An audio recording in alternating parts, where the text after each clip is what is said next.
Donc, nous allons commencer et nous allons faire la lecture et l'examen d'Hébreux chapitre 2. Le livre des Hébreux au chapitre 1er commence de la manière suivante.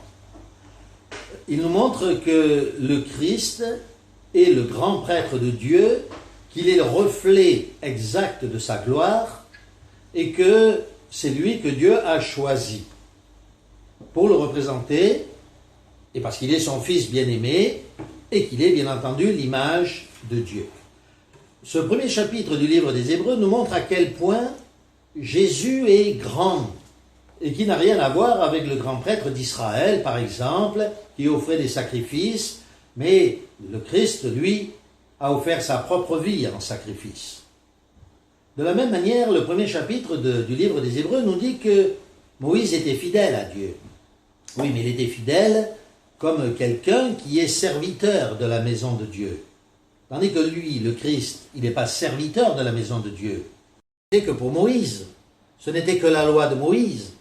Maintenant, on est à un autre niveau, bien plus loin, bien plus haut. Il s'agit du Fils de Dieu lui-même.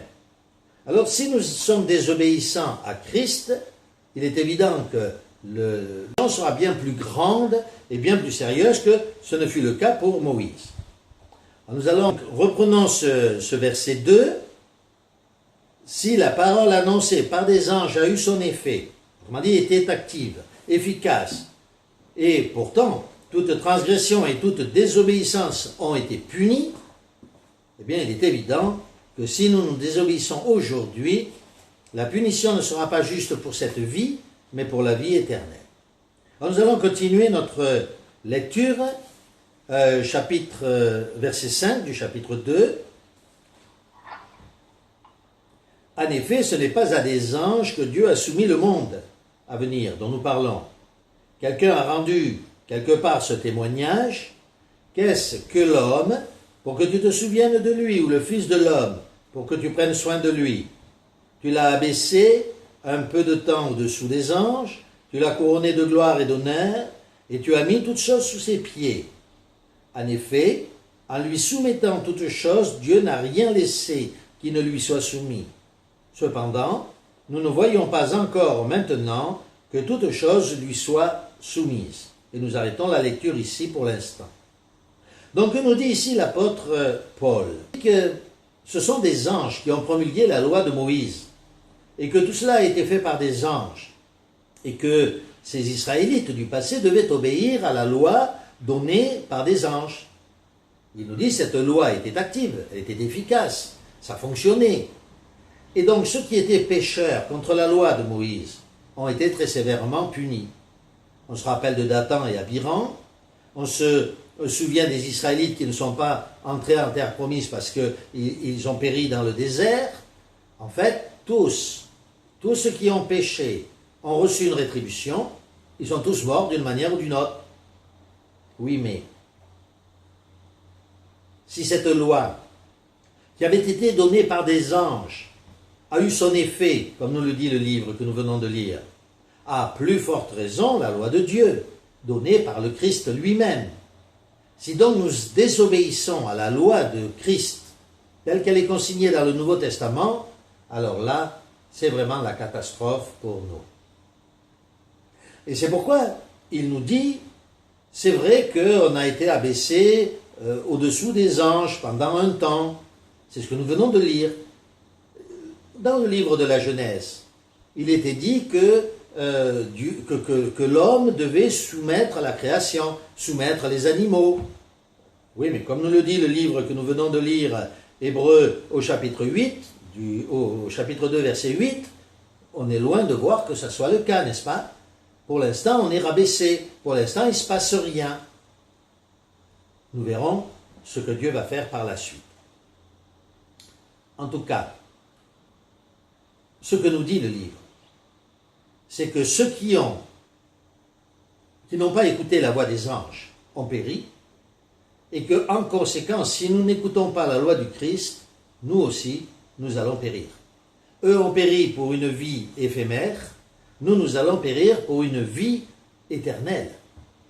Et je vais vous dire un secret.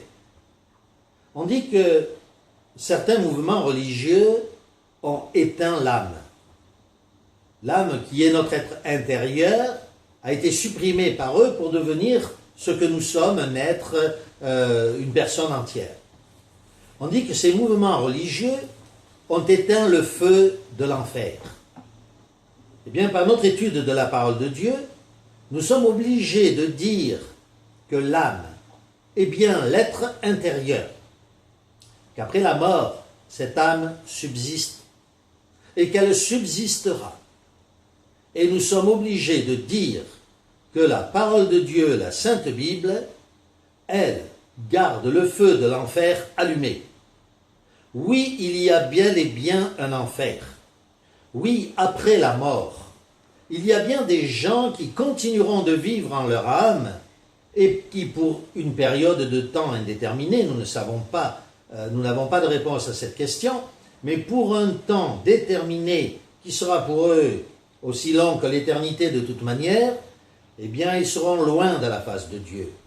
Ils seront, alors peut-être pas des flammes au sens où l'entend de certains mouvements catholiques, n'est-ce pas, occidentaux, mais loin de la face de Dieu, dévorés par le sentiment que parce qu'ils ont désobéi à Dieu, parce qu'ils n'ont pas été fidèles, eh bien, ils ont perdu tous les privilèges du royaume. Oui, voilà ce que nous enseigne la parole de Dieu. Ne ratons pas l'espérance qui nous est donnée. Ne ratons pas le privilège inestimable qui nous est donné d'entrer dans son royaume. Cela nous fait réfléchir, n'est-ce pas? Et puis, je vous disais que je tenais en réserve un secret pour vous. Il y a ceux qui ne ressusciteront pas du tout, qui ne ressusciteront jamais. Parce que des gens comme Hitler n'ont pas besoin de ressusciter pour être jugés. Leur mort éternelle les condamne définitivement. Ils ne seront jamais ressuscités. Dans leur âme, ils resteront dans cet enfer comparable à du feu que la Bible appelle le lac de feu et de soufre. Oui, pour l'éternité, ils seront dans le tourment. Quel tourment? Nous n'en savons rien. Mais ce que nous savons, c'est qu'il y a bel et bien un enfer. Puisque le mot enfer signifie séjour des morts, il y a bien un séjour des morts dans lequel des âmes sont définitivement éloignées de la face de Dieu. Et le diable se trouve dans ce lieu. Il se trouve dans un lieu de Tartare, parce qu'il a été rejeté loin de la face de Dieu et qu'il est dans les ténèbres.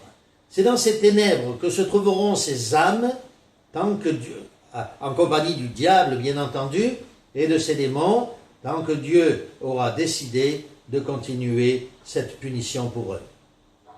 Aujourd'hui déjà, certains qui sont morts ont été rejetés de la face de Dieu. Et l'Écriture sainte nous dit qu'ils sont déjà devenus des démons.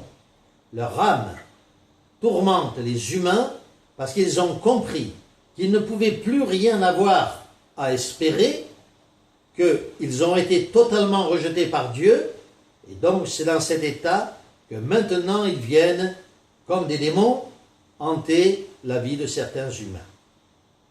Oui, si ceux qui n'ont pas écouté à la loi de Moïse vont être punis, à plus forte raison devons-nous craindre de tomber entre les mains de Dieu pour avoir désobéi.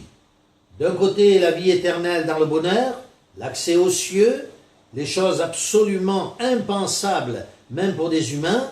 D'un autre côté, des tourments réels, loin de la face de Dieu, abandonnés pour toujours dans les ténèbres du dehors.